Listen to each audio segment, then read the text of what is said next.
Hi, welcome to Last Weekend Local. I've been gone for several weeks. Unlike Mary, I've been working. Mary's been gone, but she's been out skiing or who knows what. I was in Moab rafting. Oh, right, yeah. I was actually working, trust me. Poor Mike. Yeah, no. So, poor Mike got to ride his bike to work today. It was 37 degrees, so I had on my balaclava under my helmet, but it was beautiful. Those beautiful, sunny, late fall days. The leaves here, at least, haven't fallen off yet. So it's the end of fall for us, but it really was beautiful today. So, we got anyways, snow. my take. It's snowing now. Oh, is it there? Ours is melted. That's what 20 miles would do for you in Colorado. So I have a lot of high-level news because I've been gathering it for the last 3 weeks. So you'll have to bear with me as I work my way through it. But this is a recent article that was at Business Insider from Scott Galloway's blog. Scott Galloway is a NYU marketing professor who is very critical of sort of the balloon of unicorns, as it were. And he makes the point that WeWorks and Uber, inspired by the Seattle giant Amazon and presented with a market that offered billions to disruptors, firms saw a shortcut, paint a compelling vision, and offer $10 worth of service for $5, i.e. negative margins. He said there are a few products that scale like $1 being offered for 50 cents, and it feels like 1999 all over again. If any of you remember Pets.com and Urban Fetch, but recast as innovators. So anyways, WeWork has raised more money from one fund, $11 billion, than the sum total of venture investments in 1996. He said that charismatic CEOs with cheap capital and the illusion of prosperity party rocks on into the morning. So I saw it was a great article, and he's a very interesting guy. You might want to consider following when reading his blog for a critical look at some of the excesses of our economy. UPS is now running the first official drone airline. Their drone capabilities have been formally approved as an airline by the Federal Aviation Group. And so expect to see drone deliveries near you someday soon. It's sort of interesting development that deals with the last mile. I don't know how well it would work in an urban environment, but in a rural environment, it would work really, I think it would work well, 5, 8, 10 miles out from the delivery center. I know in the past we've talked about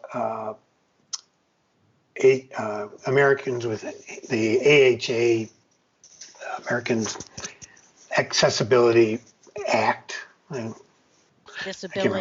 Disability, Americans, ADA, the Americans with Disability Act, that required that websites comply with a broad set of guidelines. 2010 or so, the federal government, or 2011, said they were going to issue more specific guidelines about website compliance.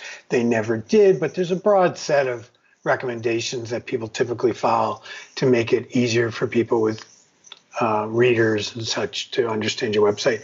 Anyways, Domino's contended that without the federal regulations, they didn't know what the rules were, they couldn't comply, they got sued, they took it to the Supreme Court. Supreme Court said comply even without the regulations. So this goes back to the point that Mary and to some extent I have made for the last several years. Double check your site for compliance, ADA compliance, and if it isn't compliant, make sure that it is. Google, a couple of weeks ago, published an interesting article, 9 things to know about Google Maps data, called Beyond the Map. They noted that they have 1 billion daily users now, and their product is used by 5 million additional websites and apps. Now, I don't know, I suppose that counts Barbara Oliver, who has a My Map embedded on her contact page on the low end of that, but it obviously 1 billion users is a lot no matter how you get them. They also noted that users contribute more than 20 million pieces of information every day. That's more than 200 contributions every second. So if they make a few errors, I guess we can understand why. Let's hope it's not your listing, that's all. And the other interesting development in Maps, they're now rolling out a new feature that gives people the ability to receive more detailed voice guidance and new types of verbal announcements for walking trips, so that people who are completely blind or partially blind are now able to follow instructions from Google Walking better. I just thought it was an interesting look, see, and it's sort of a tell by Google how much they're committed to maps and sort of, as David and I called it, investing in the interface to the world. I really think that we are at the beginning of a period where maps is going to become Google's primary or prominent search engine going forward. At Fresh Chalk, they've had a series of small business website teardowns. In this latest one, they looked and compared performance amongst WordPress hosting, and they basically came to the conclusion that WP Engine typically is faster and ranks better. Probably ranks better because the users are more sophisticated, but the speed issue is of interest. They said the price is right and they perform very well. Also noted that Pantheon looks like an excellent choice. GoDaddy is a decent host if you don't need hand-holding that WP Engine provides, and they said to avoid EIG on principle. Noted that Cloudflare didn't offer a lot of benefit for very small sites, and that obviously you should keep the number of plugins to a minimum. So good article though on speed of WordPress sites and how hosting and plugins affects that.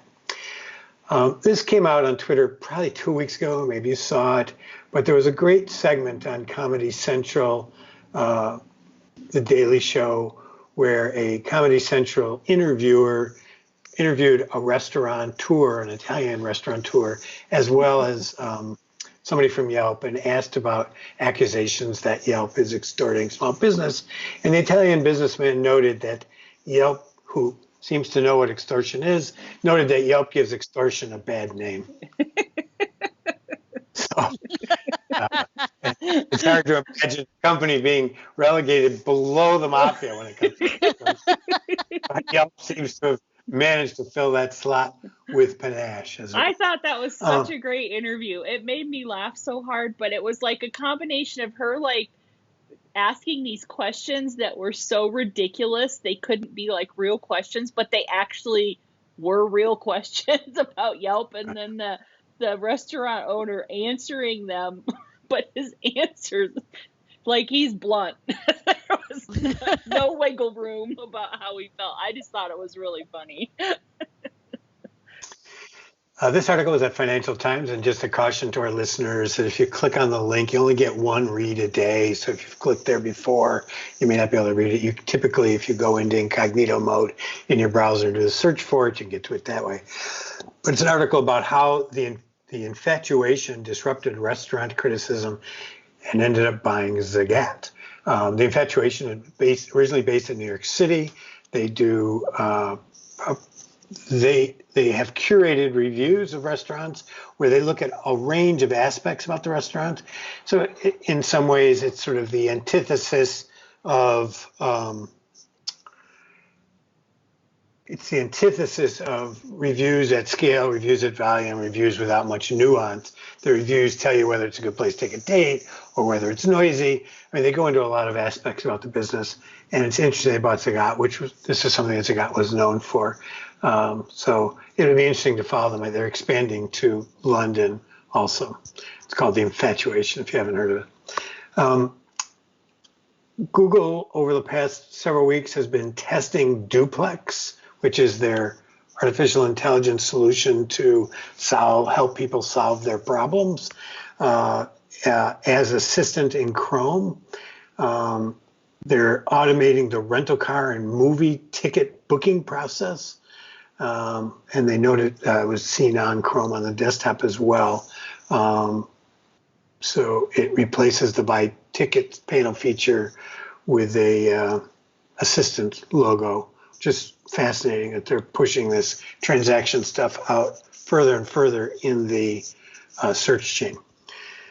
And then finally, several weeks ago, Google announced that incognito mode has arrived in Maps. I don't know exactly where it resides, because when the article came out, it hadn't hit yet, but this was several weeks ago, so it should have hit now. So I think as SEOs, this is valuable because it will remove personalization from your map results. And as I've noted before, which would help you look at search results.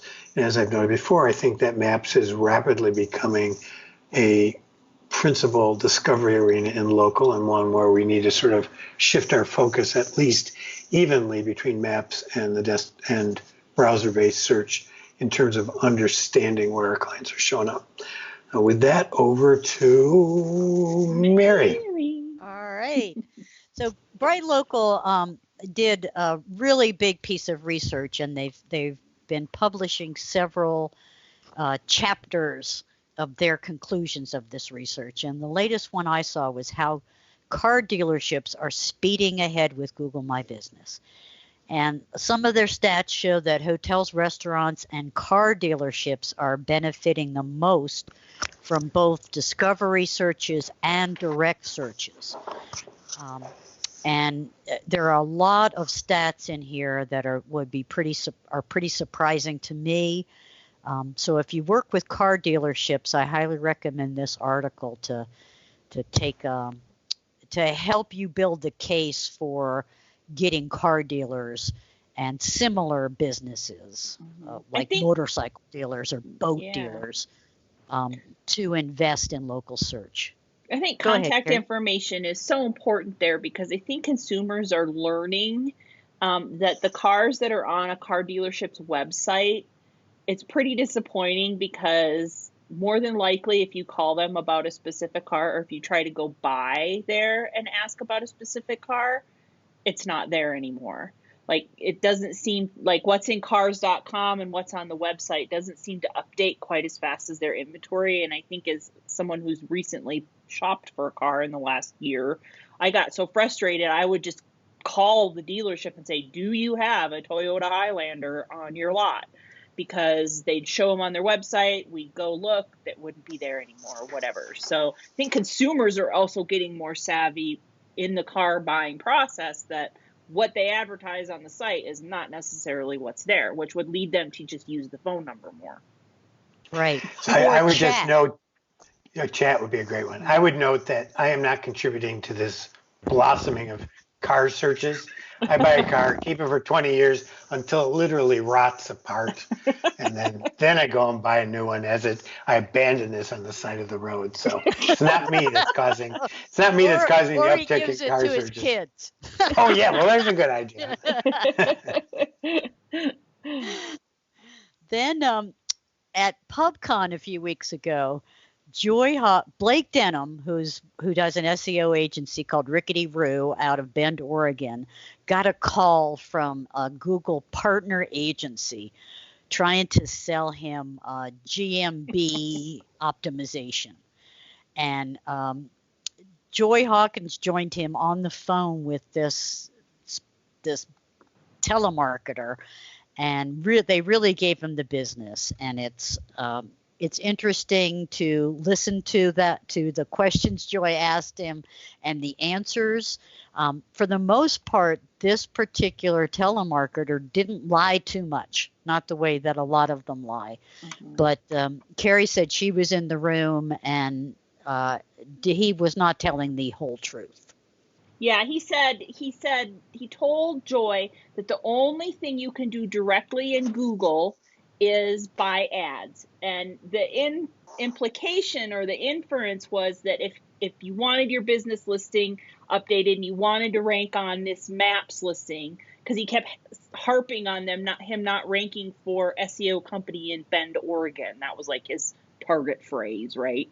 Even though Blake could probably care less about that phrase.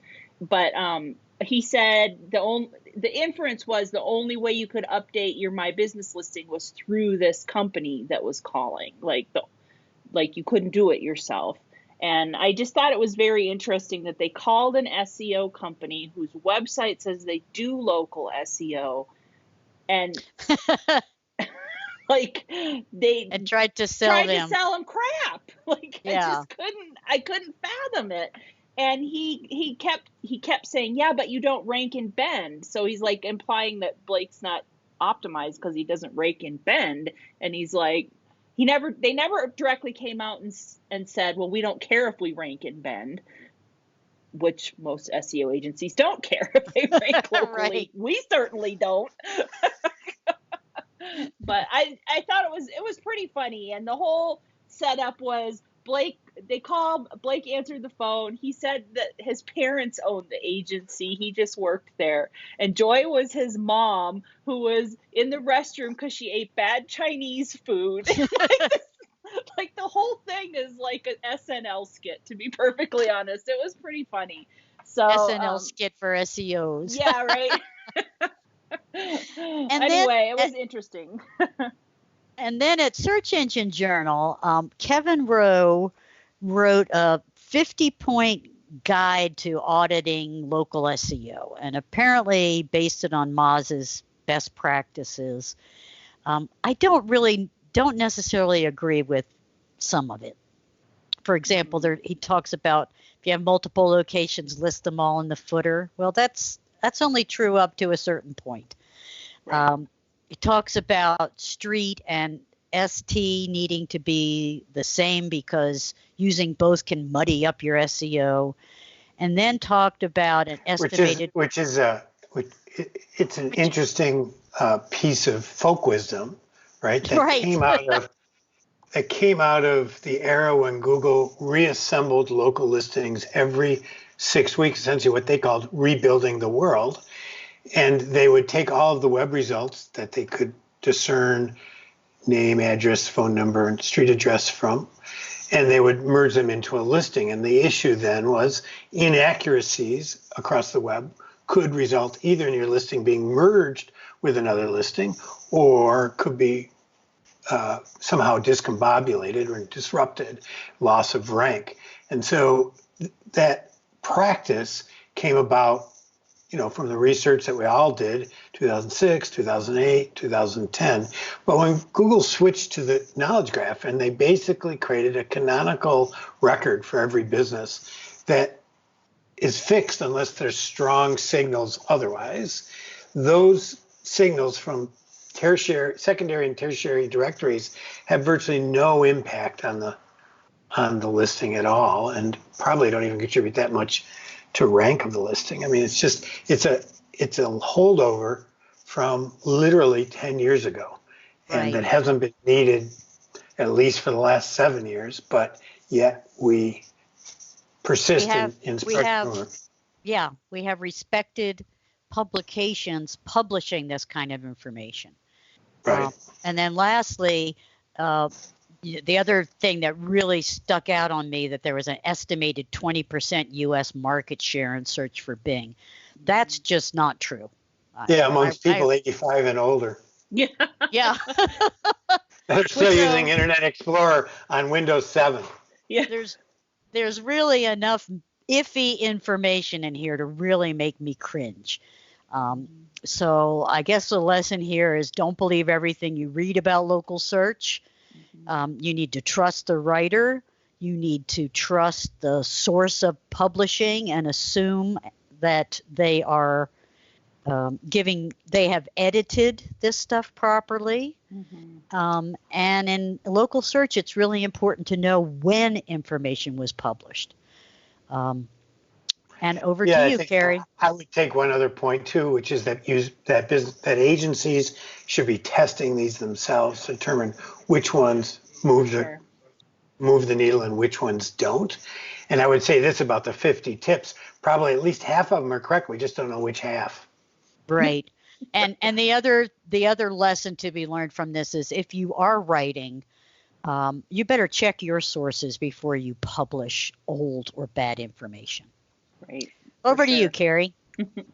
Claire Carlisle shared on Twitter, I believe this morning, a really great tip.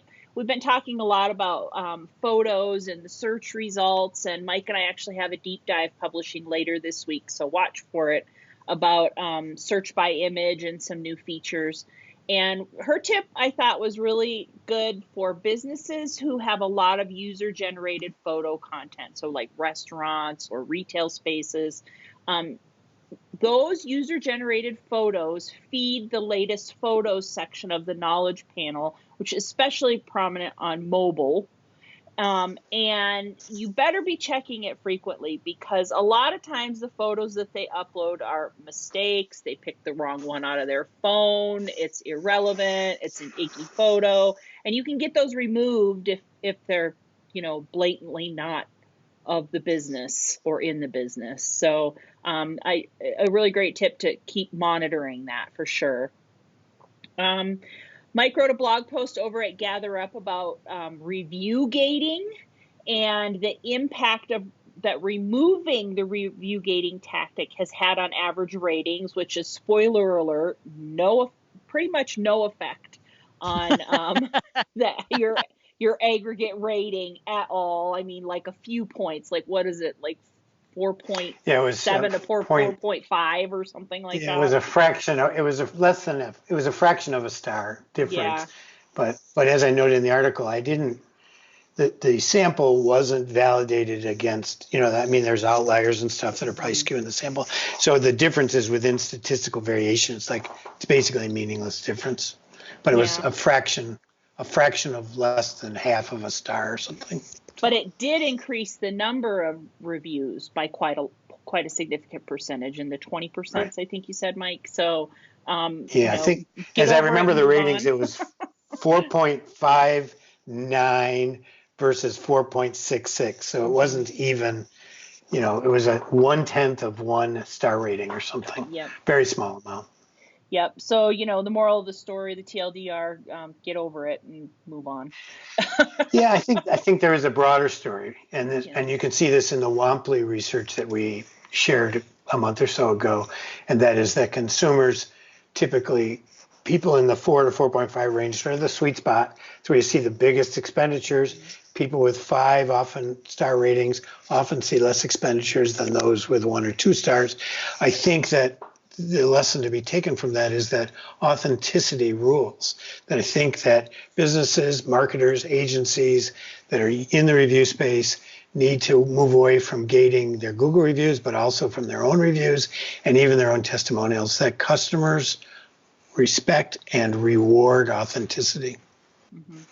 If you're a 3.2 business, get better, right? Don't suck as much. Get yourself into the 4.2 range and you'll do fine. Yep, for sure. I think that. And what's fascinating is that business owners still insist on only showing 5-star testimonials on their site. Yeah, which doesn't do them any favors. I don't trust those. Right. The rest of what I have are just a few webinars to talk about. I'm doing a webinar for Rio SEO on October 30th with Al Safadi about making it into the map pack, which I think will be fun. And hopefully we'll give some people some really great tips on getting into that map pack. Mary did a webinar with Rio a couple weeks ago, Mary, about getting ready for the holiday season, which if you're not already doing it, get on the ball because you're late. Really great tips and tactics in there. So I think there's a blog post that wraps up the points from the webinar, so you don't even have to watch the whole thing if you don't want to. So that I'm linking to the blog post. And then the last thing I have is a webinar that Claire Carlisle and Greg Gifford are doing for Gradus on October 29th about the fear of asking for online reviews, a terrifying reputation webinar, which looks like it's going to be fun. And they're going to talk about how to get over the fear of asking and how to craft your ask to get, a really good outcome. But I also think there's going to be some horror stories tying in with the Halloween theme of how not to ask or what not to do. Those are always fun, right? Should I ask Claire to plug Gather Up? Well, sure.